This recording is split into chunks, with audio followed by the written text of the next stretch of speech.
আচ্ছা, বলেছিলাম যে এর পরের দিন দশম শ্রেণীর মানে অনুপাত সমানুপাতের যে প্রপার্টিসগুলো বা ধর্মগুলো আছে সেই সম্পর্কে আলোচনা করবো এবং মানে সেগুলো নিয়ে অঙ্ক করব।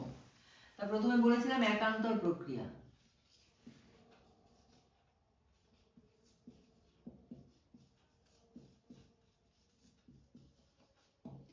একান্তর প্রক্রিয়া কি?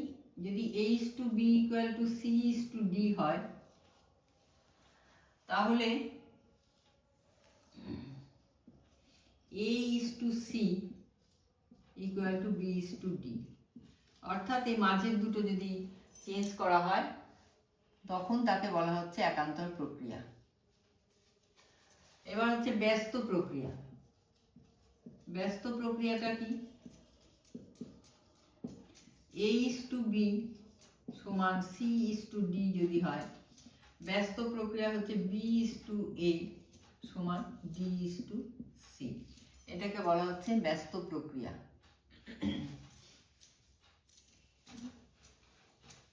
এরপরে আসছি সংযোজন প্রক্রিয়া। যদি A/B = C/D = E/F হয় তাহলে এই প্রত্যেকটা অনুপাত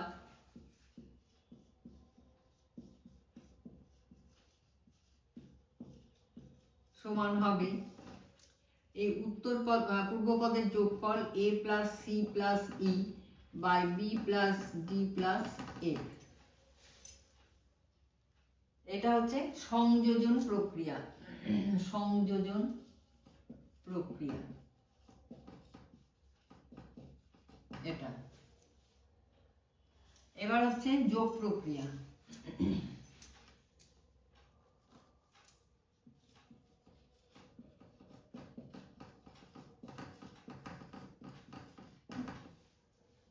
A/B = C/D, তাহলে আমরা একে লিখতে পারি A/B = C/D।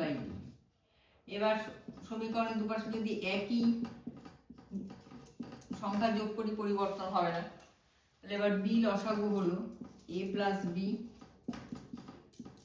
C + D, তাহলে A + B = B = C + D = D।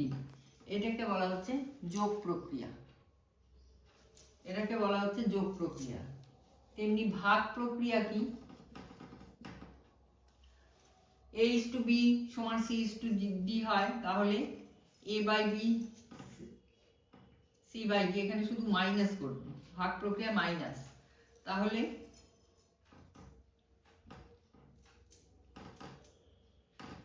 A - B C - D, A - B/B C - D/D হবে A - B = B C - D = D। এটা হচ্ছে ভাগ প্রক্রিয়া। এবার আমাদের বেশিরভাগ ক্ষেত্রেই লাগবে যোগ ভাগ প্রক্রিয়া একসাথে। সেটা কি হবে? সেটা হচ্ছে আমরা যোগ প্রক্রিয়ার দ্বারা পেলাম A/B/B C + D/D, আর ভাগ প্রক্রিয়ার দ্বারা পেলাম A - B/B = C - D/D।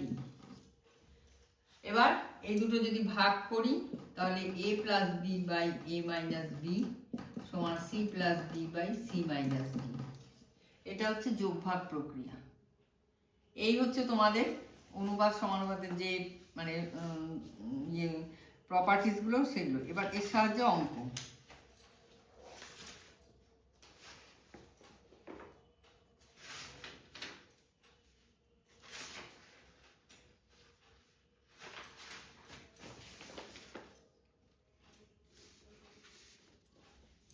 দেখো 1, 2 এর অঙ্কগুলো 1, 2, 3 প্রায় একই রকম।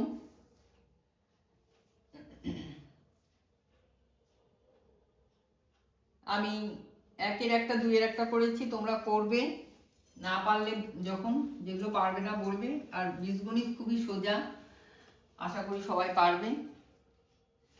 যেমন বলছে A/B = C/D, এখানে বলছি ধরি এটা সমান K, তাহলে A/B = K, অতএব A = BK, C/D = K, অতএব C = DK।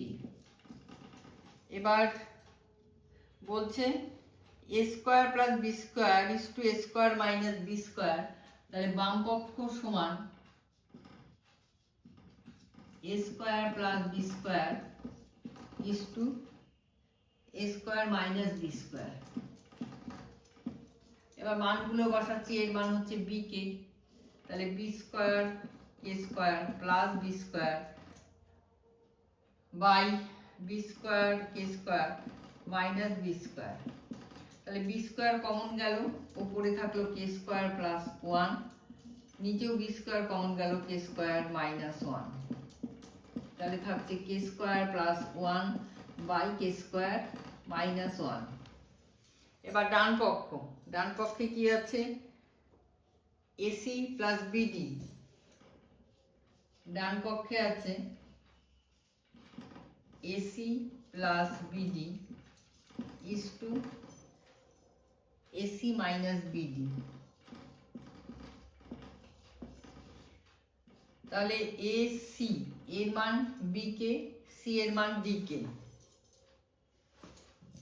তাহলে b k is to d k plus b d, নিচে b k into d k minus BD, তাহলে বিডি কমন গেল, উপরে থাকছে k square plus one by b d থাকলো k square minus one,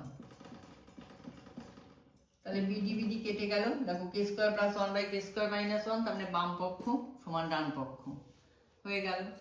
এবার 2 এর একটা অঙ্ক আমি দেখিয়ে দিচ্ছি।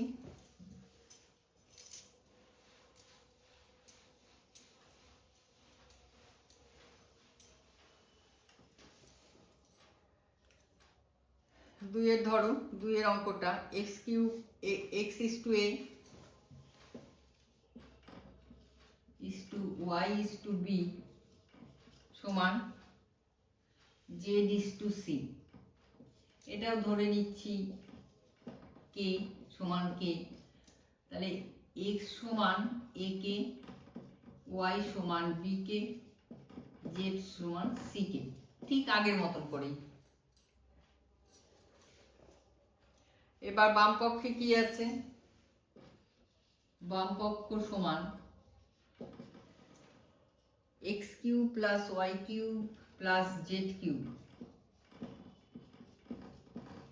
By a cube plus b cube plus c cube, a cube plus b cube plus c cube. তাহলে এক্স কিউবের মান হচ্ছে a cube k cube plus y এর মান হচ্ছে b cube k cube plus z এর মান সি কিউব কে কিউব, নিচে a cube plus b cube plus c cube, এখানে হবে k cube, k cube common গেল, ওপরে a cube plus b cube plus c cube থাকবে, কেটে গিয়ে এটা থাকলো। এবার ডান পক্ষ সমান x y z by A B c, তাহলে এক্স এর মান এ কে, ওয়াই এর মান বি কে আর জেড এর মান C K by A B C. এটাও হবে A B C into K cube, A B C কেটে গিয়ে কে কিউব, তাহলে বাম পক্ষ সমান ডান পক্ষ হয়ে গেল।